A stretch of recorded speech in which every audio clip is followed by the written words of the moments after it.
Hello student, I am Shobha Petwal. Last session में हमने संज्ञा पढ़ी थी और आज हम सर्वनाम पढ़ेंगे।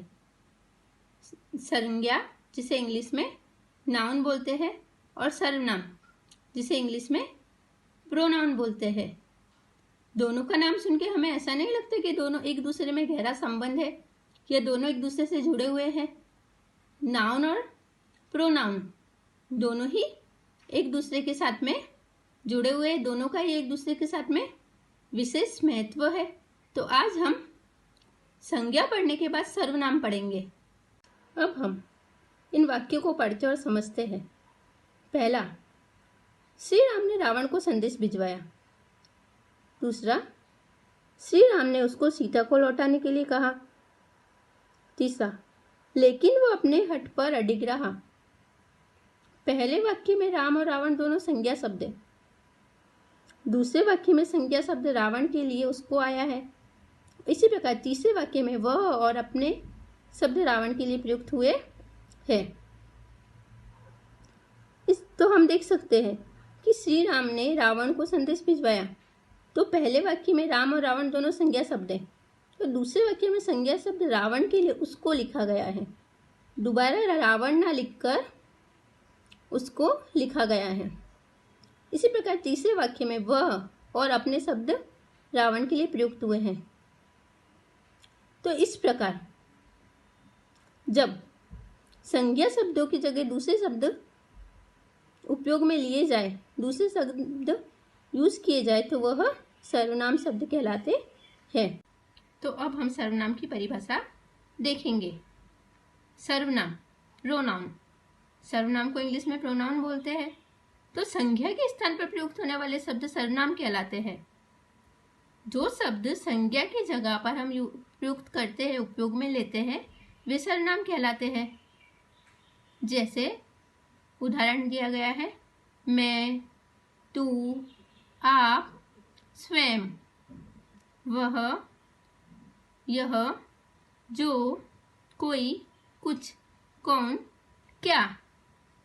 तो ये सभी शब्द संज्ञा के स्थान पर उपयोग किए जाते हैं। इसके अलावा भी बहुत सारे शब्द हैं।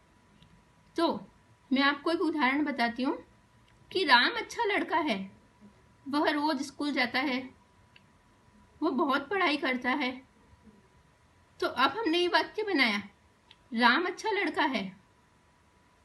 राम संज्ञा शब्द है, वह रोज स्कूल जाता है, वह रोज स्कूल जाता है। तो हमने राम संज्ञा शब्द की जगह पर वह सर्वनाम शब्द प्रयुक्त किया। हमने वह सर्वनाम शब्द का प्रयोग किया। हमने दोबारा राम अच्छा लड़का है, राम रोज स्कूल जाता है, राम बहुत पढ़ता है, ऐसा नहीं बोला है। तो संज्ञा के स्थान पर जिन शब्दों का हम प्रयोग करते हैं वह सर्वनाम होते हैं। तो अब हम देखते हैं सर्वनाम के प्रकार। सर्वनाम के मुख्य प्रकार 6 है। पहला, पुरुषवाचक सर्वनाम जिसे इंग्लिश में बोलते हैं पर्सनल प्रोनाउन। दूसरा है निजवाचक सर्वनाम जिसे इंग्लिश में बोलते हैं रिफ्लेक्सिव प्रोनाउन। तीसरा है नित्यवाचक सर्वनाम जिसे इंग्लिश में बोलते हैं डेमोन्स्ट्रेटिव प्रोनाउन। चौथा है अनित्यवाचक सर्वनाम जिसे इंग्लिश में बोलते हैं इनडेफिनेट प्रोनाउन। पांचवा है संबंधवाचक सर्वनाम जिसे इंग्लिश में रिलेटिव प्रोनाउन बोलते हैं। छठा है प्रश्नवाचक सर्वनाम जिसे इंग्लिश में बोलते हैं इंट्रोगेटिव प्रोनाउन। तो ये सर्वनाम के 6 मुख्य भेद है। पुरुषवाचक सर्वनाम, निजवाचक सर्वनाम, नित्यवाचक सर्वनाम, अनित्यवाचक सर्वनाम, संबंधवाचक सर्वनाम और प्रश्नवाचक सर्वनाम। अब हम सर्वनाम का पहला भेद देखते हैं, पुरुषवाचक सर्वनाम। पुरुषवाचक सर्वनाम पर्सनल प्रोनाउन। पुरुषवाचक सर्वनाम, ये परिभाषा देखते हैं कि जिन सर्वनामों का प्रयोग बोलने वाले, सुनने वाले या अन्य किसी व्यक्ति के स्थान पर किया जाता है उन्हें पुरुषवाचक सर्वनाम कहते हैं। जैसे मैं, तुम, हम, आप, वे आदि। जैसे बोलने वाला जिससे बात कर रहा है वो सेकंड पर्सन और थर्ड पर्सन, जैसे हम इंग्लिश में बोलते हैं first person, second person and third person, वैसे ही पुरुषवाचक सर्वनाम में बोलने वाला, सुनने वाला और जिसके बारे में बात की जा रही है उसके बारे में बोला जाता है। तो पुरुषवाचक सर्वनाम में मैं, तुम, हम, आप, वे आदि शब्द आते हैं। पुरुषवाचक सर्वनाम के प्रकार देखते हैं। पुरुषवाचक सर्वनाम। पुरुषवाचक सर्वनाम सर्वनाम का पहला भेद है। ये 3 प्रकार के होते हैं। उत्तम पुरुषवाचक सर्वनाम, वे सर्वनाम शब्द जिनका प्रयोग बोलने वाला व्यक्ति अपने लिए करता है उन्हें उत्तम पुरुषवाचक सर्वनाम कहते हैं, जिसे हम इंग्लिश में फर्स्ट पर्सन बोलते हैं। उत्तम पुरुष, जिसे इंग्लिश में फर्स्ट पर्सन बोलते हैं, जो पहला व्यक्ति है जो बात कर रहा है वह है उत्तम पुरुषवाचक सर्वनाम। उत्तम पुरुषवाचक सर्वनाम के उदाहरण है मैं, मुझे, मेरा, मुझको, हम, हमें, हमारा, हमको। तो जो बोलने वाला व्यक्ति है वह है उत्तम पुरुष, तो उत्तम पुरुषवाचक सर्वनाम आएगा। फिर दूसरा है मध्यम पुरुष। मध्यम पुरुषवाचक सर्वनाम, वे सर्वनाम शब्द जो सुनने वाले के लिए प्रयुक्त किए जाते हैं उन्हें मध्यम पुरुषवाचक सर्वनाम कहते हैं। कि जो सुनने वाला है, जो बोलने वाला है और दूसरा जो सुनने वाला है, जिसे इंग्लिश में सेकंड पर्सन बोलते हैं, तो वो है मध्यम पुरुषवाचक सर्वनाम। जैसे तू, तुझे, तेरा, तुम, तुम्हें, तुम्हारा आदि। कि जब हम सुनने वाले को बोलते हैं तू, तुझे, तेरा, तुम, तुम्हें, तुम्हारा आदि। मध्यम पुरुषवाचक सर्वनाम में आदर्श सूचक शब्द भी प्रयुक्त किए जाते हैं, जैसे आप, आपको, आपका, आप लोग, आप, लोगों को आदि। तो मध्यम पुरुषवाचक सर्वनाम को हम इंग्लिश में सेकंड पर्सन बोलते हैं। और अब हम देखेंगे अन्य पुरुषवाचक सर्वनाम। वे सर्वनाम जिनका प्रयोग बोलने तथा सुनने वाले व्यक्ति किसी अन्य व्यक्ति के लिए प्रयुक्त करते हैं।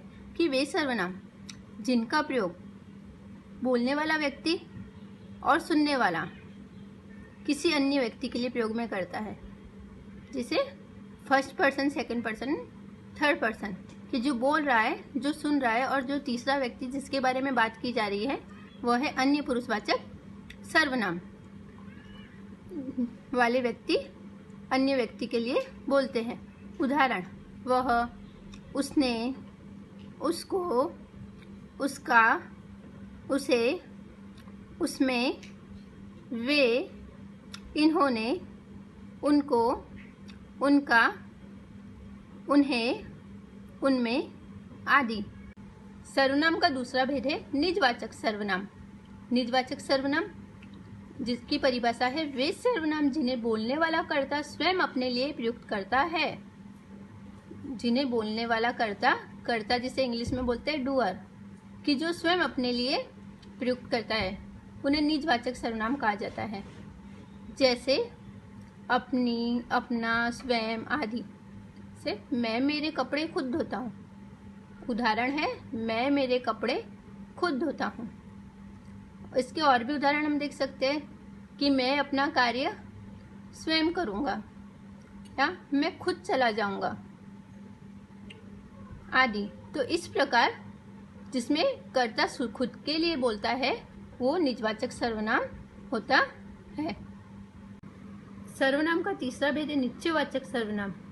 निश्चयवाचक सर्वनाम वे सर्वनाम जो किसी निश्चित व्यक्ति या वस्तु का बोध कराते हैं उन्हें निश्चयवाचक सर्वनाम कहा जाता है।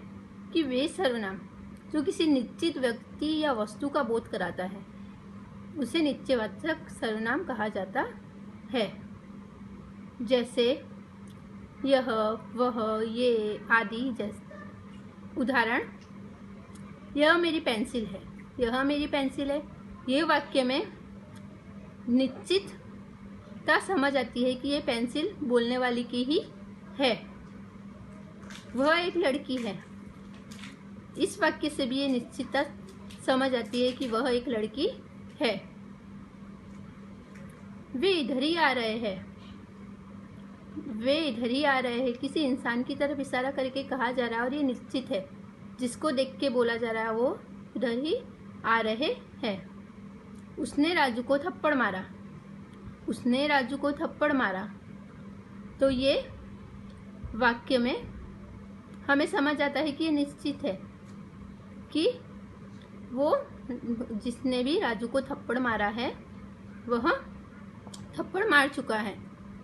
तो निश्चयवाचक सर्वनाम में किसी भी निश्चित व्यक्ति या वस्तु का बोध होता है। जो कार्य निश्चित होता है उसे जिस सर्वनाम में जो कार्य निश्चित होता है अनिश्चयवाचक सर्वनाम। अनिश्चयवाचक सर्वनाम सर्वनाम का चौथा प्रकार है। वे सर्वनाम जिनसे किसी निश्चित व्यक्ति या वस्तु का बोध नहीं होता बल्कि अनिश्चय की स्थिति बनी रहती है, कि जिनसे किसी निश्चित वस्तु या व्यक्ति का बोध नहीं होता और हमेशा अनिश्चय की स्थिति बनी रहती है, उन्हें अनिश्चयवाचक सर्वनाम कहते हैं। जैसे कुछ, कोई आदि।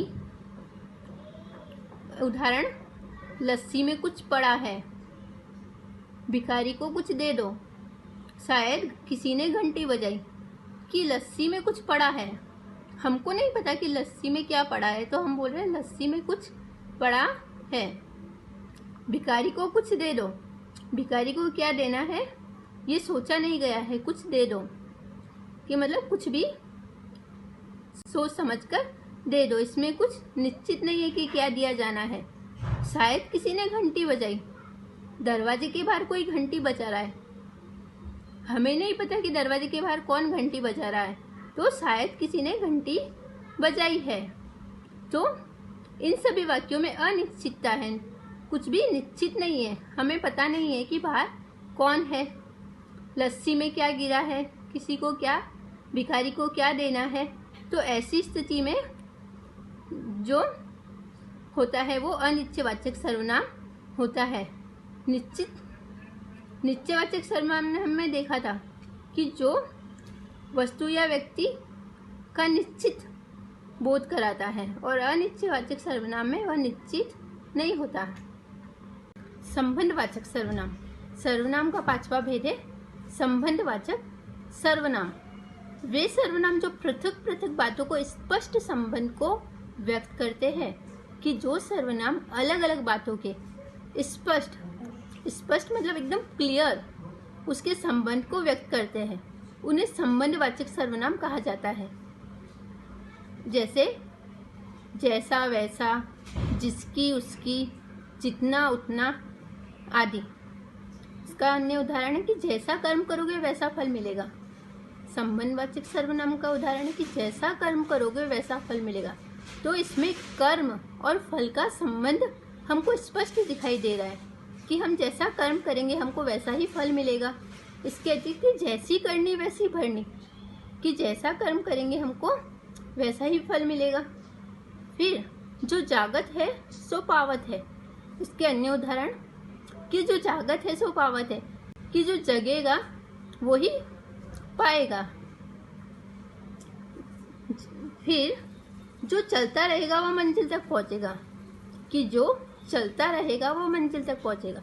मतलब जो चलने की मेहनत करेगा उसी को मंजिल मिलेगी। तो चलना, जो और वह दोनों में स्पष्ट संबंध दिखाई दे रहा है। इसके अतिरिक्त और भी उदाहरण हम देख सकते हैं कि जिसकी मेहनत उसकी सफलता, कि जो मेहनत करेगा उसी को सफलता मिलेगी। तो इससे हम समझ सकते हैं कि संबंधवाचक सर्वनाम में दो पृथक पृथक बातों में स्पष्ट संबंध होता है। एक बात दूसरी बात पर निर्भर होती है कि हमारे कर्म के अनुसार फल मिलेगा, हम मेहनत करेंगे तो सफलता मिलेगी। तो ये सब संबंधवाचक सर्वनाम के उदाहरण है। प्रश्नवाचक सर्वनाम। सर्वनाम का छठा भेद है प्रश्नवाचक सर्वनाम। वे सर्वनाम जो प्रश्न का बोध कराते हैं या वाक्य को प्रश्नवाचक बना देते हैं उन्हें प्रश्नवाचक सर्वनाम कहा जाता है। जैसे कौन, क्या, किसने आदि। इसका उदाहरण, किसने झगड़ा किया, किसने झगड़ा किया। किसने शब्द प्रश्नवाचक सर्वनाम है? किसने शब्द प्रश्नवाचक सर्वनाम का है? तो इसके अन्य उदाहरण हम देख सकते हैं। कौन जा रहा है? आप क्या कर रहे हो? किसने आवाज लगाई? इस प्रकार जिन शब्दों से वाक्य प्रश्न बन जाता है वह प्रश्नवाचक सर्वनाम होते हैं। अब सर्वनाम के सभी प्रकार को अच्छी प्रकार से समझने के बाद एक बार पुनरावर्तन करते हुए हम इन सबको समझते हैं। पुरुषवाचक सर्वनाम। पुरुषवाचक सर्वनाम में हमने क्या समझा था कि पुरुषवाचक सर्वनाम में उत्तम पुरुषवाचक, मध्यम पुरुषवाचक और अन्य पुरुषवाचक सर्वनाम होते हैं, जिसमें 3 पर्सन होते हैं, first person, second person and third person. बोलने वाला, सुनने वाला और जिसके बारे में बात की जाती है वो। दूसरा निजवाचक सर्वनाम। निजवाचक सर्वनाम में जिसमें अपने लिए व्यक्ति बोलता है वह निजवाचक सर्वनाम होते हैं, जिसमें वो खुद के लिए बोलता है। नित्यवाचक सर्वनाम। नित्यवाचक सर्वनाम में हमने देखा था कि जिस सर्वनाम में जो वस्तु या व्यक्ति के बारे में निश्चितता होती है वो नित्यवाचक सर्वनाम होता है, कि निश्चित होता है कि मेरा भाई आ रहा है, ये निश्चित है। अनित्यवाचक सर्वनाम। अनित्यवाचक सर्वनाम जिसमें निश्चितता नहीं होती, किसी व्यक्ति या वस्तु के विषय में जो बात कही जाती है उसमें निश्चितता नहीं होती। जैसे चाय में कुछ गिर गया, दरवाजे के बाहर कोई है, इसमें निश्चितता नहीं है, इसलिए ये अनित्यवाचक सर्वनाम। सर्वनाम का 5वां प्रकार संबंधवाचक सर्वनाम। संबंधवाचक सर्वनाम में हमने देखा था कि जिसमें 2 पृथक पृथक बातों का स्पष्ट संबंध हो, कि जो अलग अलग 2 बातों का स्पष्ट संबंध हो, वह संबंधवाचक सर्वनाम कहलाता है। जैसे हमने उदाहरण देखा था कि जैसी करनी वैसी भरनी, जो जागत है सो पावत है, जो मेहनत करेगा वो फल पाएगा। तो इस प्रकार कि जो मेहनत करेगा वो सफलता पाएगा। तो इस प्रकार जो पृथक पृथक बातों में स्पष्ट संबंध होता है वो संबंधवाचक सर्वनाम होता है। सर्वनाम का 6ठा भेद प्रश्नवाचक सर्वनाम। जिस सर्वनाम में जो वाक्य प्रश्न बन जाता है, जिन सर्वनाम शब्दों से वाक्य प्रश्न बन जाता हो, प्रश्नवाचक सर्वनाम होता है। तो अब हम सर्वनाम के सभी भेदों को अच्छी प्रकार से समझ चुके हैं।